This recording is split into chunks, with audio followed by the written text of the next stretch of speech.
Comrades, welcome back. I hope, I know it was a quick lunch, but I hope it was a great one. Our next session will return us to the Pacific Theater for a discussion of resistance in China and Vietnam. Resistance against Japanese occupation had the potential to bring traditionally oppositional political forces together. For example, the Nationalists and Communists in China, and the OSS and the Vietnamese anti-colonial activists in French Indochina. It could also not completely gloss over these deep political differences and rifts. So today, historians Dr. Xiaobing Li from the University of Central Oklahoma and Dr. Dixee Bartholomew-Feis from Buena Vista University in Iowa will be the two panelists for this session, Fighting a Common Foe in Asia. Now, we've asked Presidential Counselor and University of New Orleans professor, Dr. Allan Millett, to chair this session. Allan's a retired colonel of the Marine Corps. Congratulations there, Allan. Couldn't resist that. He's an award-winning author of many books, including For the Common Defense, A Military History of the United States from 1607 to 2012. And he also serves as the museum's senior military advisor to the president. So with that, we'll have battle hand over to Allan. Allan, over to you. Well, it's a real pleasure to see this crowd. All of us deserve some kind of decoration that says COVID survivor, you know, something. I don't know how all you feel, but I certainly feel as if I'd come out the another end of a tough period. I must say that some of it's self-inflicted. For the first time in my long and, I hope, useful career, I've managed to have two books in press at the same time. Let me tell you, that is hell, because I can't even keep track, you know, what I'm supposed to be correcting. For those of you who are dying of curiosity, the third volume of my Korean War trilogy is in press and should be available next year, along with a single volume history of the Korean War. So if someone had some Korean questions, I probably could answer them at probably interminable length, but I'm trying to avoid that. This conference gave me an opportunity certainly to recognize and thank two people who in their own way have been very critical to my career, and I think my success in doing Korean War history. In readers' reports and critiques and the kinds of stations of the cross that you have to get through to get published, the one thing that's come through clearly on my Korean War work is that I took the Chinese seriously. Well, how did I manage to do that? Find a Chinese historian, you know, who's a former member of the PLA, you know, asked me for a little help 30 years ago, and I got back more help than I can possibly acknowledge. Li Xiaobing is essential to what I think has been the success of this gigantic project, particularly places where the Chinese certainly had to be taken seriously. It's ironic, I think, that more copies of my books are available in China in Chinese than they are in the United States. That's his fault. But he's been, you know, now certainly established his own deserved reputation as a leading expert on the PLA's participation in the Korean War and much of the military activities of the Chinese military since then, for which we now seem to have a rather considerable interest, which is certainly justified. Dixee Bartholomew-Feis I knew as a student at Ohio State, not mine, but she had the good sense to marry William Feis, who's in the audience, whose basic claim to fame, other than being a great Civil War historian, was my pard for 15 years of Civil War reenacting. Bill and I sucked up a lot of mud together, I'll tell you, over those years. And we look back had them very fondly, though I think our campaigning days are well over, certainly mine are. But Dixee has a very fine reputation as a historian of modern Vietnam. Her foreign language initially was French, but she picked up some Vietnamese along the way as well. Yeah, she's led tours in Vietnam, is very knowledgeable, completely knowledgeable on the Vietnamese side of the unlamented Vietnam War. I'm reminded of an episode I had with in Vietnam with an undercover Vietnamese intelligence agent who was shepherding a group of visitors together, and he said to me in very good English, "We're still trying to figure out how you guys got involved in this." And I said, "Yeah, so are we." But he laughed and said, "Well, you know, we call you Russians with money." And I'm not so sure I'm happy about that. But this was back in 1994, and happily relations, I think, have remained reasonably amicable, thanks to the Chinese. I certainly got a lesson in both Saigon and Ho Chi Minh City and in Hanoi, which is, you're looking for the enemy in Vietnam, it's China. They're not very confused about that, you know, have been for centuries. You have to learn all about the Trong sisters. Once you get that under control, you're okay.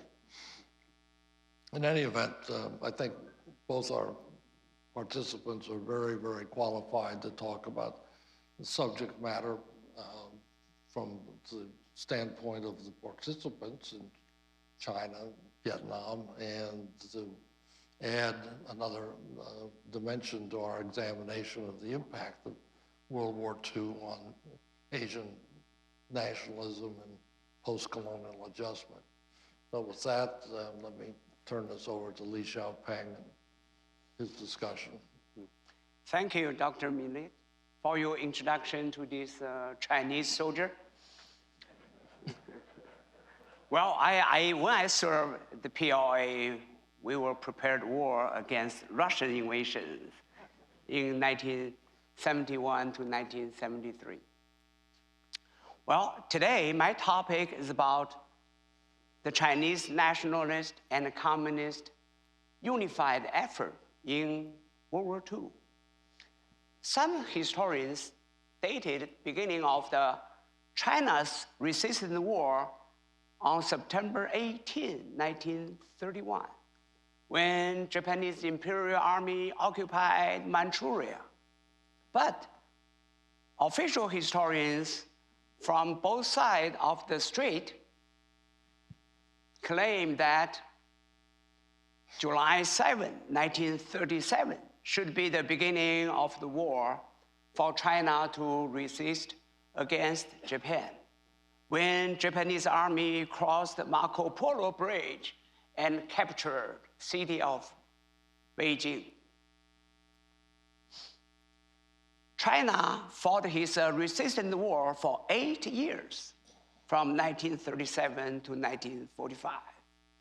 During those years, the nationalist government made unified effort, included the Chinese Communist Party against Japan's invasion.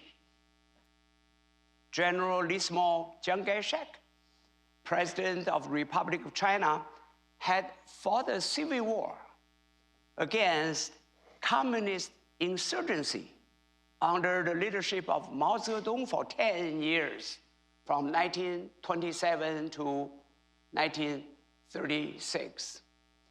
In his last campaign in December 1936, Chiang Kai-shek flew from the capital city Nanjing to Xi'an, anti-communist campaign front, and commanded his attack against the communist base at Yan'an.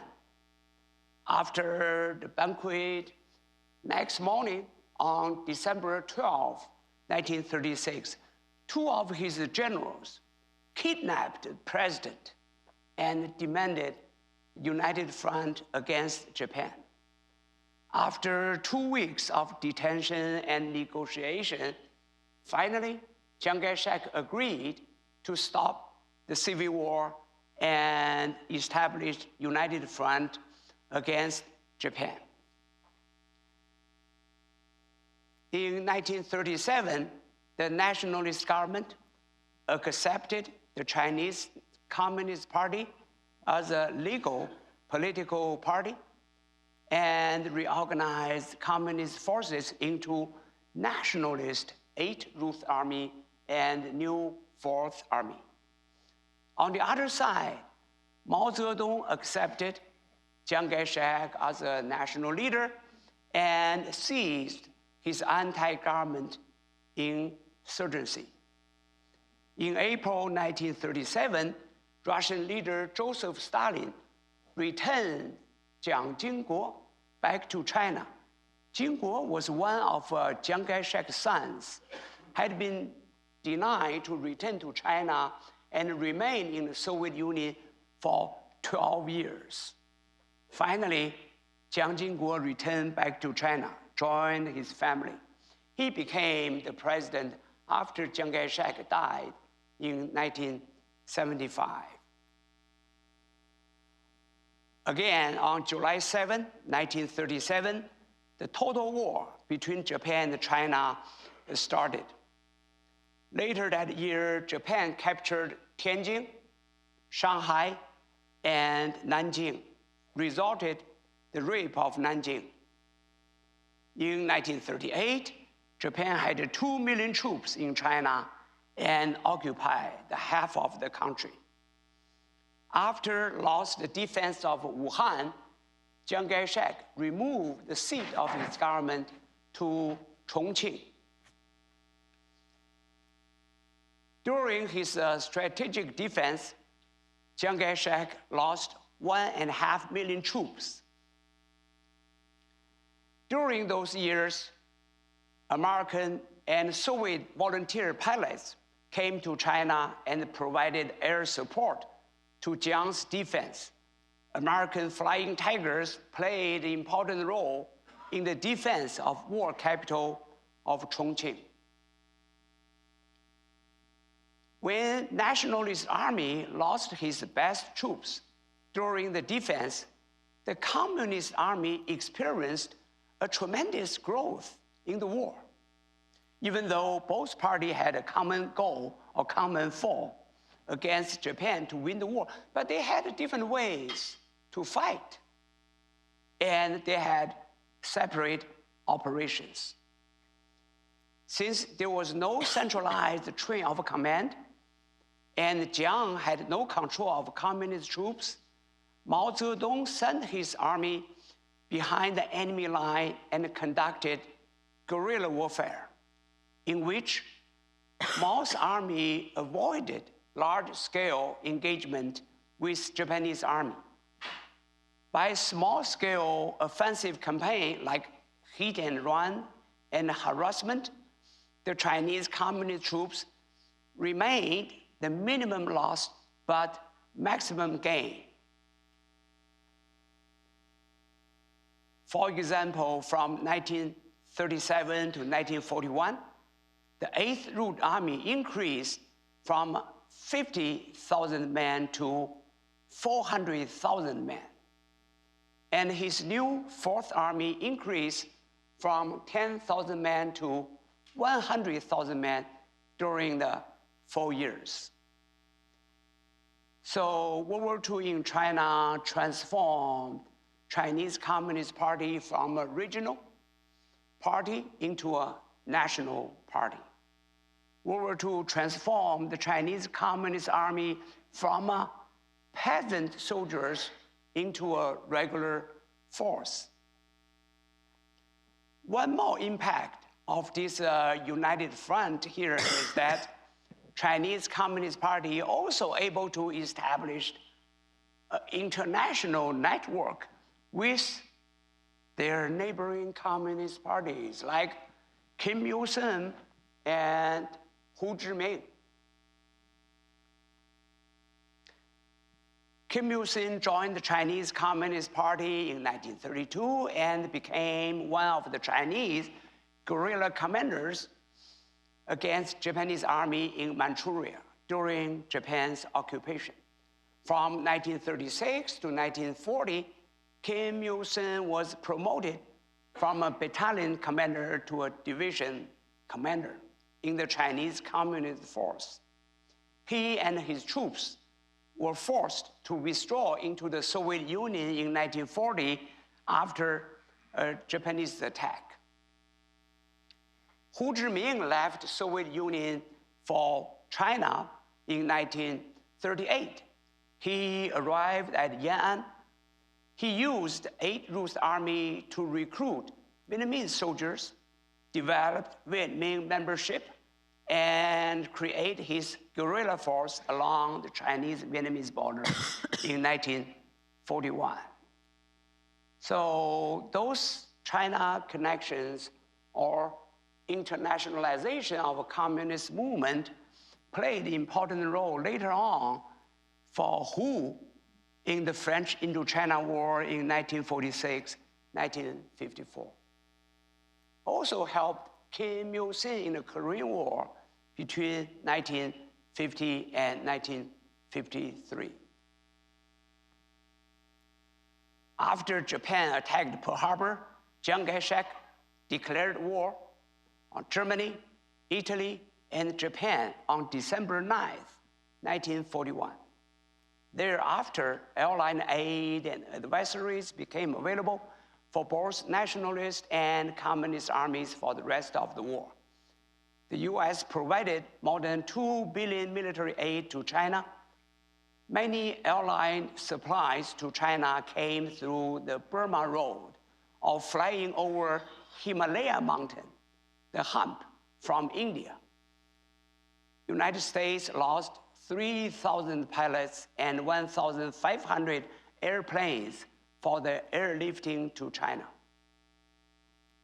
In 1942, the new war theater for airline powers emerged as the China-Burma Indian Theater after the European and Pacific Theater. With airline aid, Chiang Kai-shek armed 200 infantry divisions after 1941. The photo shows here US Ambassador Patrick Hurley visited Mao Zedong at Yan'an, the communist capital during the war. Ambassador Hurley supported unified war effort. The US Army also sent officers to Yan'an and worked with the Communist High Command as military observers. The Soviet Union provided huge military aid to both Chinese nationalist and communist armies. In August 1945, more than 1 million Red Army troops attacked the Japanese army in Manchuria. 30,000 Russian soldiers lost their lives during the attack. In conclusion, by August 1945, China's resistance war was over, but the peace was not there. A year later, in 1946, the Chinese nationalists and the communists resumed their civil war in China. Their war is still going on today over the Taiwan Strait between China and Taiwan. Thank you.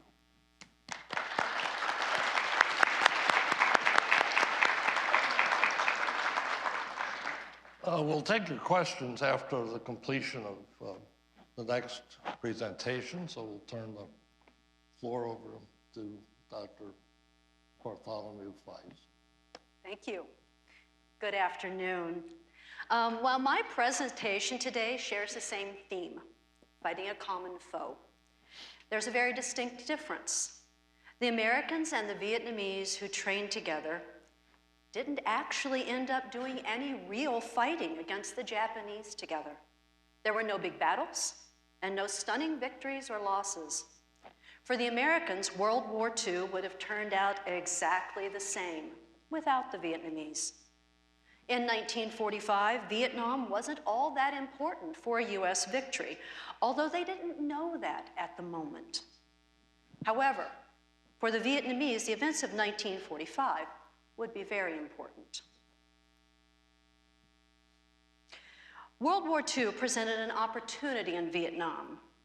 With the defeat of France by the Germans and the establishment of the puppet Vichy government, Japan saw an opportunity. The Japanese were frustrated by their inability to obtain the surrender of Chiang Kai-shek's forces and believed that they would get closer to achieving their goal if they could stop the flow of supplies to the nationalist Chinese via northern Vietnam and the Yunnan Railway that brought supplies from Haiphong Harbor in northern Vietnam into southern China. The Japanese made demands on the French colonial government, who stalled. And then they simply invaded northern Vietnam. There were few intense engagements in which French colonial troops fought and lost. And the French colonial government rapidly concluded that it was in their best interest to give the Japanese control of the railroad and airfields in the area. The Japanese stationed a few thousand troops, and for a short time were satisfied. In the next 10 months, the Japanese would go on to acquire all of Vietnam, and in fact, all of French Indochina, so to include Laos and Cambodia, for use as a staging area for their expansion into Southeast Asia. For the Vietnamese, this might have been an opportunity to move closer to freedom from French colonial rule. Pro-Japanese Vietnamese had long hoped that an alliance with Japan would bring about their independence. This was not to be the case. Japan's rhetoric of Asia for the Asians was just that, rhetoric. The Japanese acted in their own self-interest, and Japanese self-interest was best served by leaving the French colonial government in place to maintain order and to assure the Japanese the smooth flow of labor and supplies. French administrators continued to do their jobs with few changes to their lives. For the Vietnamese, however, life became much harder. They needed to work for and produce for both the French colonial administration and the Japanese military. Vietnam's most famous nationalist, Ho Chi Minh, who was known at that time as Nguyen Ai Quoc, made the following observation: the Japanese became the real masters. The French became kind of respectable slaves. And upon the Indo-Chinese falls the double honor of being not only slaves to the Japanese, but also slaves to the slaves, the French.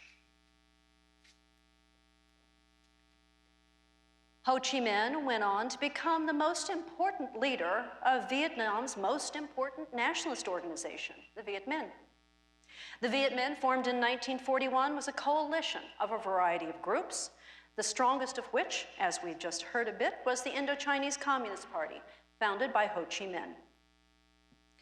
Ho Chi Minh, interestingly, shared a core belief with someone very different, Wild Bill Donovan, at the head of the Office of Strategic Services, or the OSS.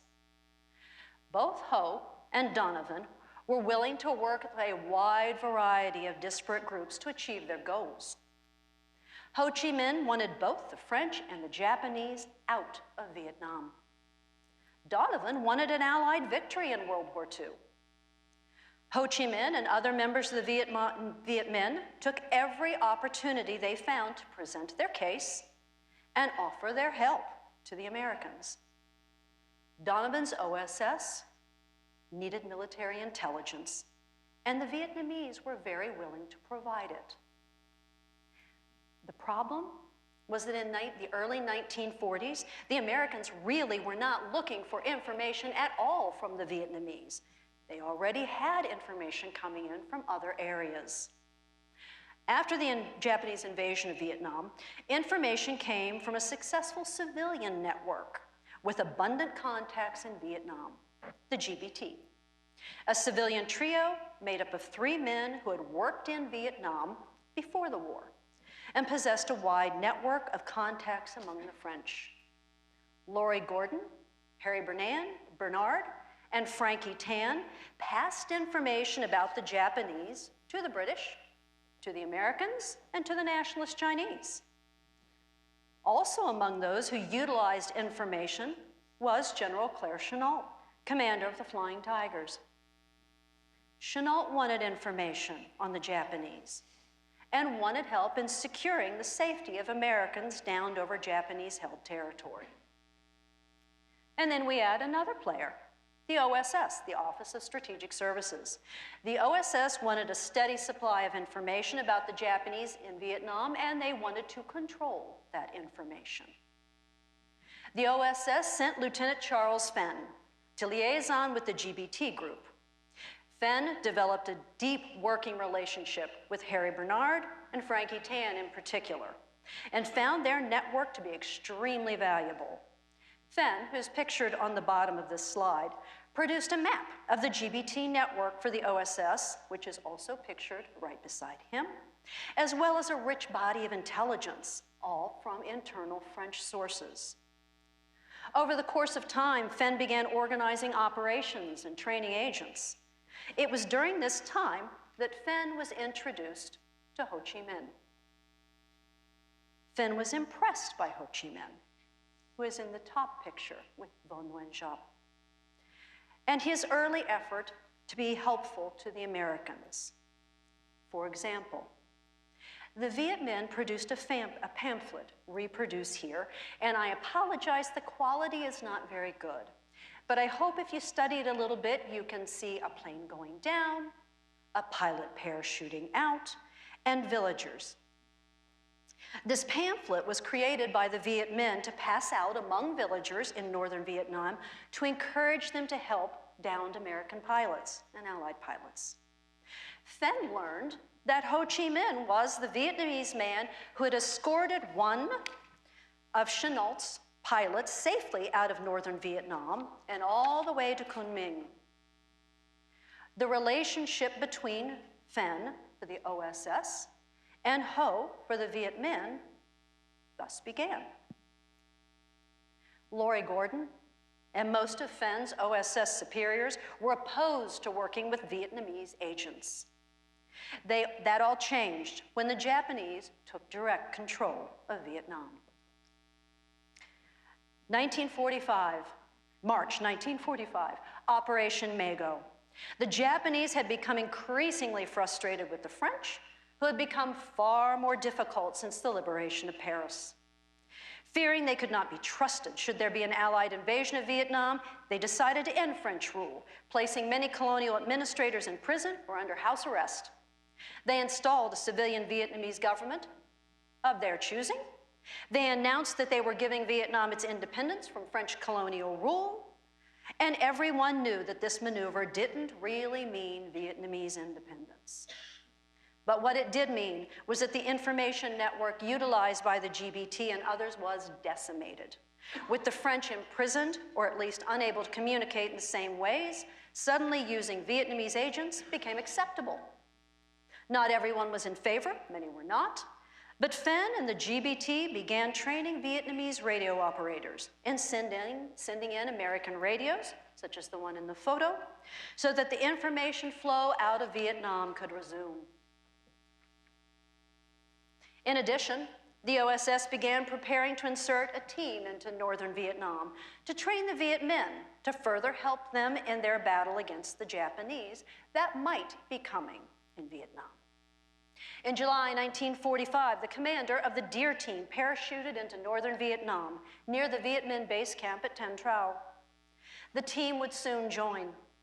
These men lived alongside the Viet Minh and began training based on the American field manual. In addition to radios, the Deer Team brought with them rifles, hand grenades, and a bazooka. The pictures capture the training of that month. But the training ended abruptly after the dropping of the atomic bombs and the surrender of Japan, without any actual engagements against the Japanese. When the news of the surrender reached the base camp, the Americans and the Vietnamese celebrated together. They drank, they ate, they talked long into the night. The American commander of the Deer Team wrote in his diary, "We shot our trip flares and our pyrotechnics before our troops. They all shouted, 'Hip, hip, hooray, we're a bunch of happy boys tonight. We'll be in pretty bad shape to leave tomorrow morning.'" The Viet Minh remembered things a bit differently. Chu Duc Quang stated, "Our American friends explained that peace has come, and now I don't have to fight anymore. But the Japanese were still in my country, and our country was still at war, so we had to keep on fighting." The next morning, both would leave camp.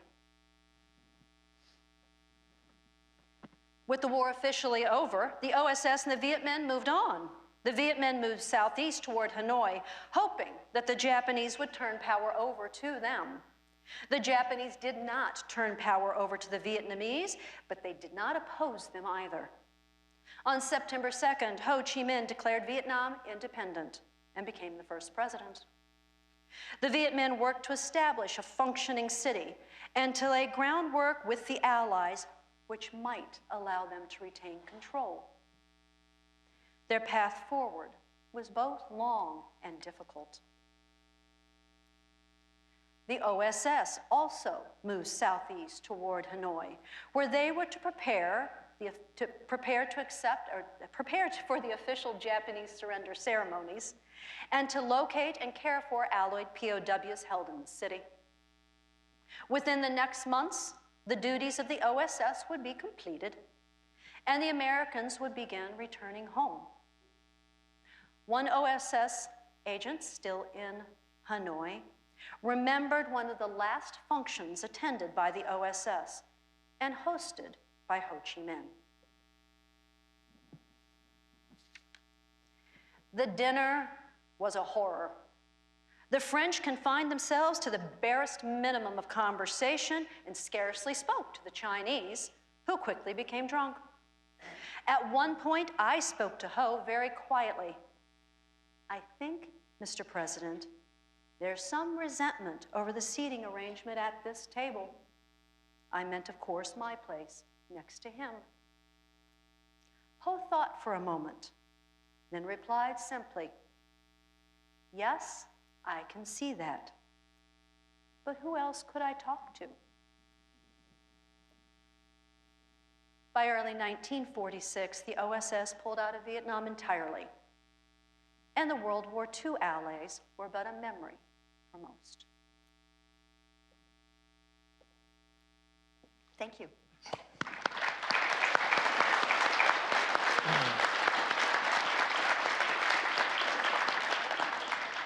We'll move now directly into questions from the audience. Jeremy, I think it's mic man time. Yes, sir. Well, thank you, Allan, Bing, and Dixie. If you have your questions, please raise your hand. Connie and I will get to you. Connie's going to get the one halfway back on your left, please.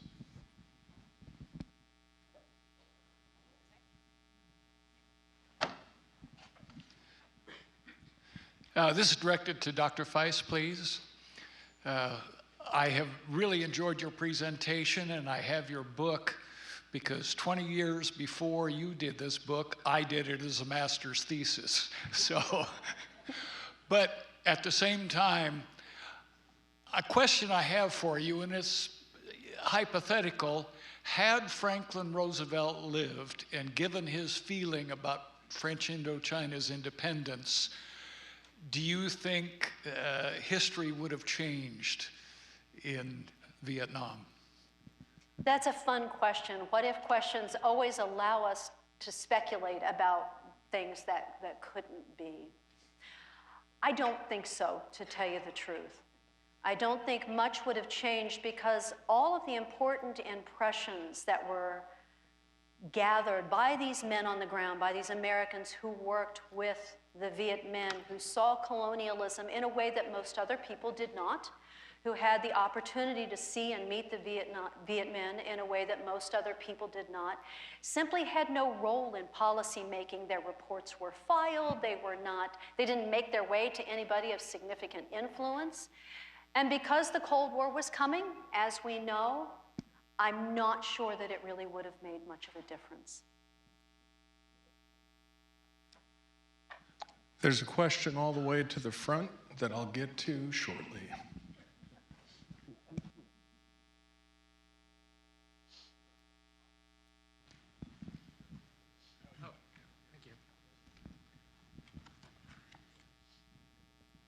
Oops, sorry, thank you. Let me just double check here. My question, sorry, I'm sorry, I forgot your name, but the specialist on Vietnam. Dixie is just fine. Yeah, okay, Dixie, thank you, sorry for that. Sure. I was wondering what the dynamics were after the Japanese surrender between the Viet Minh and the Japanese, and how that compares to, I had just a tiny chance this morning to talk a little bit, I don't know if I did actually much about it, but the Japanese, after August 15th, had surrendered and were supposed to be following basically the orders of the Allies and maintaining order. And in Indonesia, that meant that the Indonesians who they had been supporting, or they had been encouraging the Indonesians to fight with them against the Allies. Now the Japanese were kind of on the other side, but they were in a very delicate position. And what you see across Indonesia is nationalist youth in particular trying to seize weapons, trying to take advantage of that power vacuum to arm themselves for the coming struggle against the returning Dutch. And I was wondering if a similar dynamic played out in Vietnam. Thank you. Absolutely. And I would say across many parts of Asia where colonialism was in play, there was a similar dynamic. The Viet Minh had the advantage of being pretty well organized by that point. And so when they moved into northern Vietnam, they moved rapidly and were able to accept control over places where the Japanese were, where the Japanese just simply didn't want to engage. It was not in their best interest at that point. Turning Vietnam over to the Vietnamese served the rhetoric that they'd been using. And they stepped aside most of the time. They just simply chose not to engage. They did not defy orders by turning over weapons. Same for you. But they also did not defend them. In some instances, as the Viet Minh were moving into Hanoi, Japanese that were standing guard in front of buildings literally stepped to the side. And the Viet Minh entered buildings. They began setting up functions within the city. I would say that it was a very different situation in the South. The Viet Minh structure was much weaker in the South than in the North. The American presence was not there for quite a little bit after the surrender. It took a little while for the American OSS units to enter the South. And so it was a much more rapidly evolving situation in the North, where the Japanese did allow this to happen. And we get the unprecedented moment where Ho Chi Minh gets to stand up on September 2nd and say, ta-da, here we are, Vietnam, we're independent.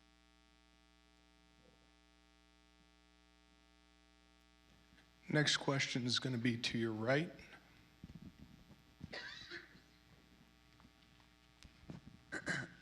Yes, Dr. Xiaobing, you mentioned that while the nationalists were losing millions of men fighting the Japanese, the strength of the communist army was growing. Is there any sense that Mao maybe held back during the war to save his strength for fighting the nationalists after the Japanese were defeated? Yes, I think so. Both leaders, including Chiang Kai-shek, while fighting against Japan, they always think about potential threat from the other side. So both militaries operated separately and guarded their side from, attack from behind. So, but Mao was able to save his strength and develop more troops. Before the war in 1937, communist forces had a total of 50,000 troops. By the end of the war, 8 years later, the total of communist regulars over 1.2 million. So that's a big increase for Mao. Thank you. Next question is going to be to your left.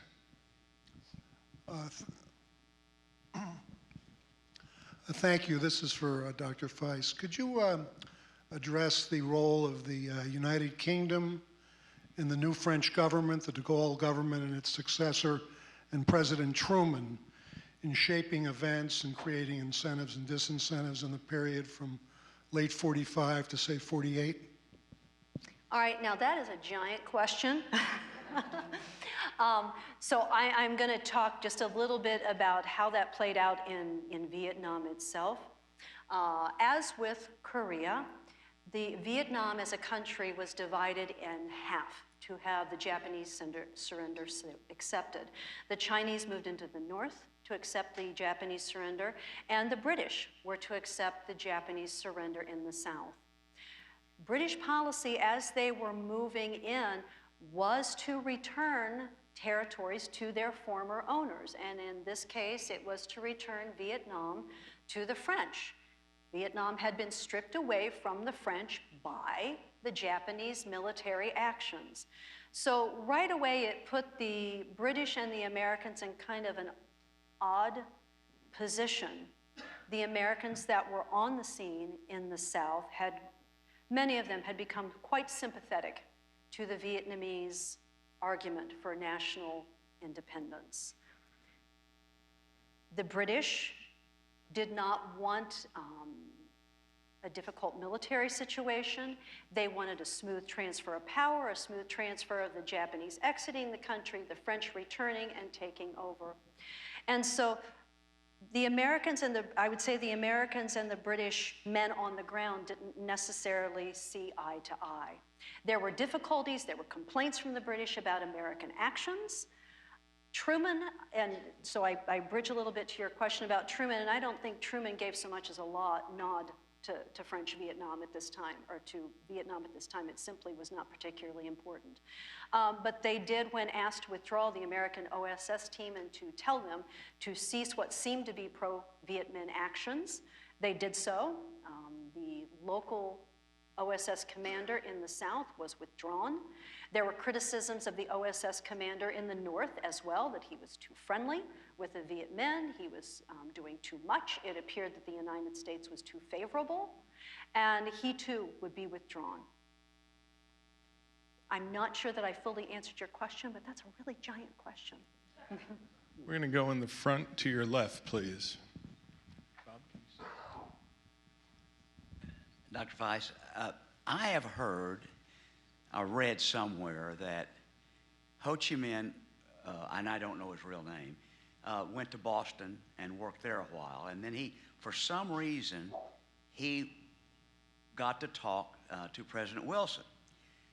And apparently, President Wilson had committed to him that America was going to take an anti-colonial stance.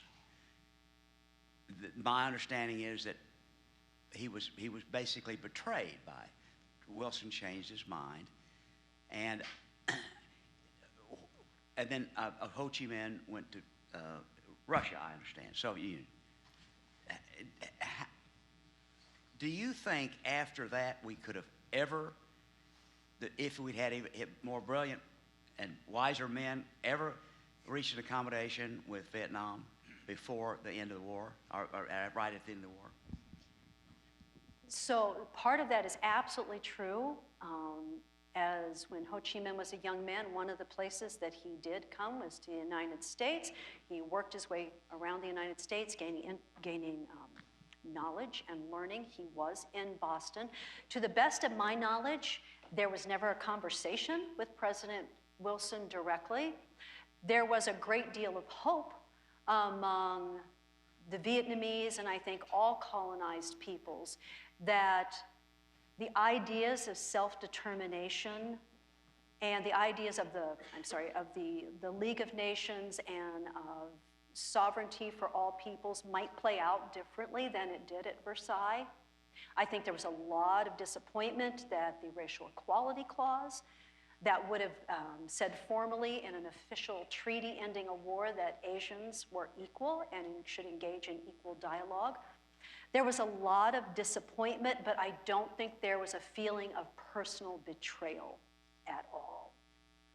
If you're going to think along the lines of could we recover from a sense of personal betrayal, I think there was deep, deep, deep disappointment on the part of Ho Chi Minh, that men he had engaged in deep conversation, friendly conversation, had smoked cigarettes and drank with in 1945, couldn't produce more at a government level. And simply the men that Ho Chi Minh was interacting with didn't have that power. They didn't have that sway. No matter what they believed, sitting in Hanoi in 1945, they did not have a direct line to the president. But if there was going to be a sense of a personal hurt, of betrayal, I think it would have more likely come from that time period.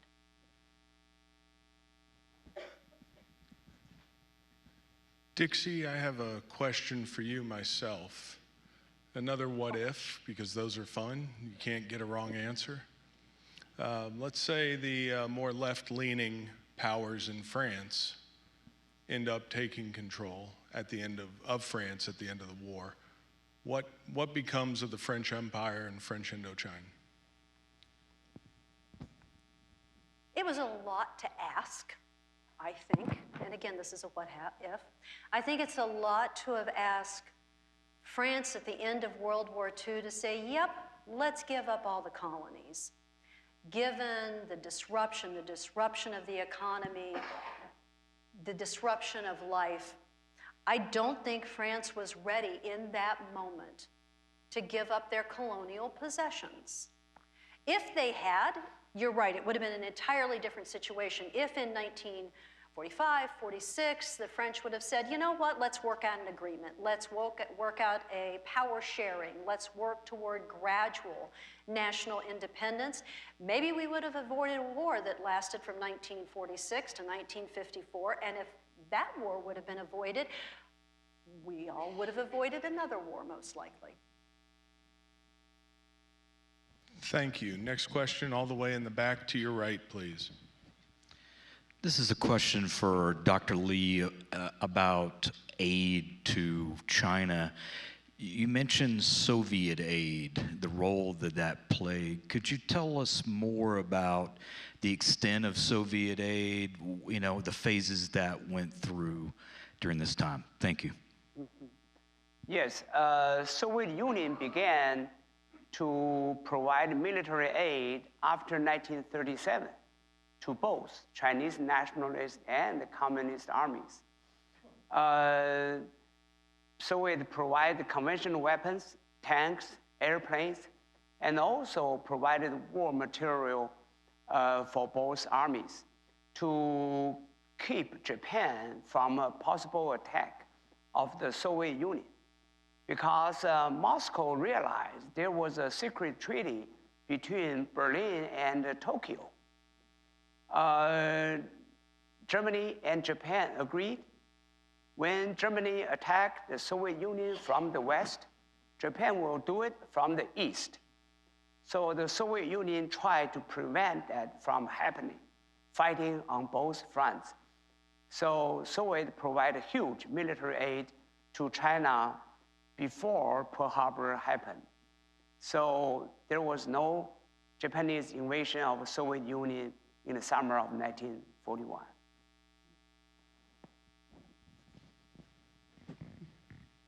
Next question in the front. I feel a bit greedy having two. But Professor Lee, I'd like to ask, since we're having fun with hypothetical questions, I don't normally let my students do this, actually, but I'm going to do it myself. What happens if there's no Xi'an incident and no kidnapping of Chiang Kai-shek What happens next if that incident had not happened and there was no united front? Again, completely hypothetical. Well, that's a good question, but probably still there will be a unified effort against Japan, since Chinese Communist Party sent their assassins, agents, to Xi'an, planned assassination. What happened was that the Russian leader Joseph Stalin stopped Chinese communist assassination, believed there's another way to establish united front, to save Jiang and defend China, because Stalin did not have the confidence in Chinese Communist Party which could play the leadership role to organize national defense. Jiang wasn't the best choice, but he was the only choice. So Stalin tried to keep Jiang in power and threw the other way to establish united front. But that's a possible if, yes. Next question is going to be to your left with Connie, please, about halfway back. Thank you. This question is for Dr. Feis. You mentioned that there was some sympathetic feelings for Vietnamese independence among the OSS towards the end of the war. Naturally, it was a few decades later, but how many of these American OSS agents, officers, ended up returning to Vietnam as advisors, or were they kept away from Vietnam due to potential sympathetic feelings for the Vietnamese movement? None returned. Of our agents that went in, and I was extremely fortunate that when I was doing my research, many of these gentlemen were still living and were willing to talk and to share. But their information, their feelings, and their thoughts went absolutely silent after 1945. There were many that gave interviews years after the war. And even one who said, I knew Ho Chi Minh was a communist all along. I didn't think we should have been working with him all along, and I could have told you this was all coming. As well as others who argued that the American engagement could have been avoided entirely. But none of those men on the ground ever had a voice after that of any significance. Ladies and Allan, you had a closing? No, okay. Ladies and gentlemen, Allan Millett, Xiaobing Li, and Dixee Feis, thank you very much.